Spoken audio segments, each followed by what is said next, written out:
Bagi warga negara Indonesia yang datang ke Saudi setelah tahun 2006, tapi sebelum 2006, mohon maaf kami tidak memiliki data, dan di pemerintah Saudi juga tidak memiliki data juga, namanya majhul itu. Nah itu kami sudah buka, silahkan apply sendiri, silahkan isi sendiri, nanti ditaruh tangannya di jari. Assalamualaikum warahmatullahi wabarakatuh.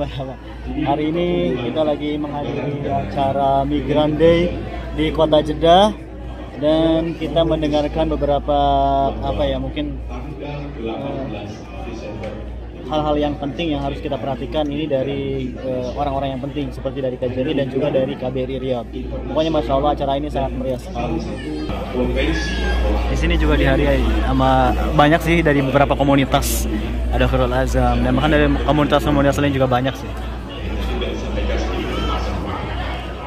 Ini cocok sekali muncul itu nomor paspornya. Tapi jangan salahkan kami juga, nama ibu misalnya Suharti, tiba-tiba munculnya Siti Aminah, ya jangan salahkan kami. Nah seperti itu. Jadi data yang Bapak Ibu datang ke sini itu adalah data saat Bapak Ibu ke sini.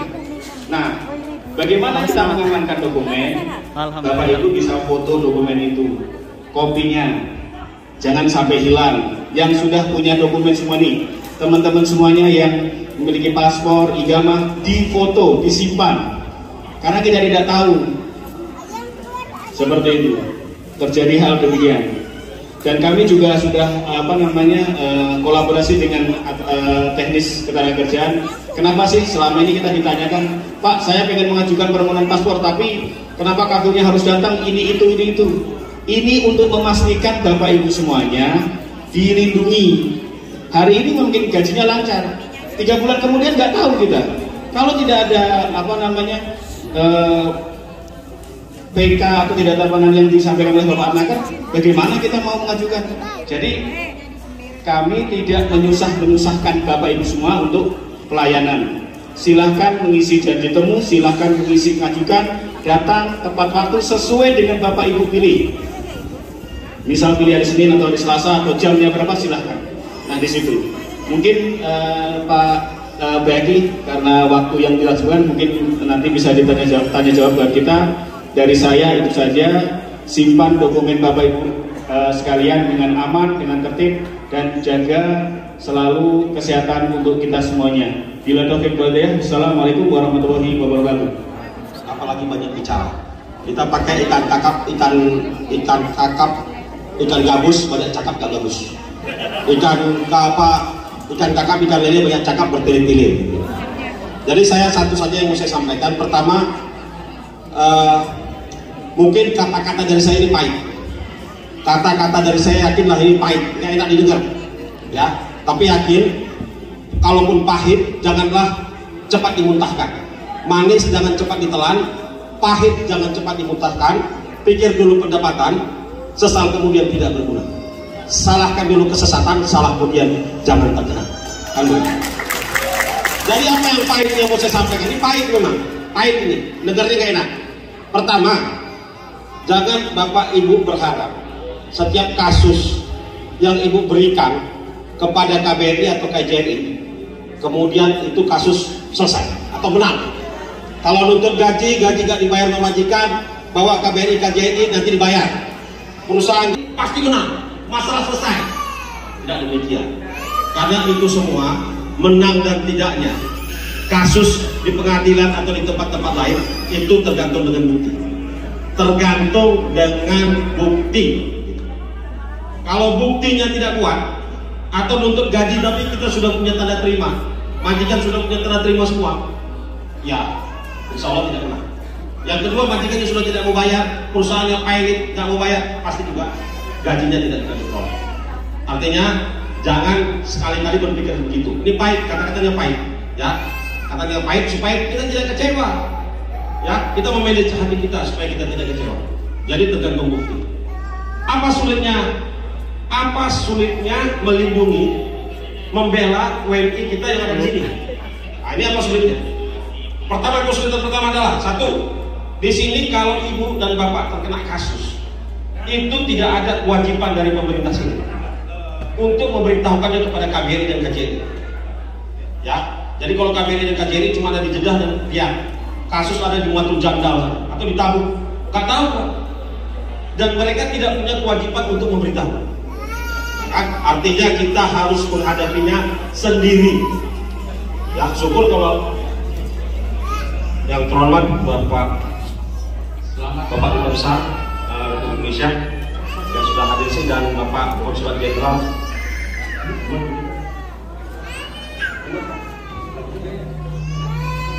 Ya, silakan. Mohon izin saya lanjutkan. Bapak. Silakan Pak Hotel, Bapak Duta Besar Republik Indonesia dan Bapak Konsulat. Semua kasus-kasus berat diancam oleh ancaman 5 tahun ke atas, tidak sah pemeriksaannya.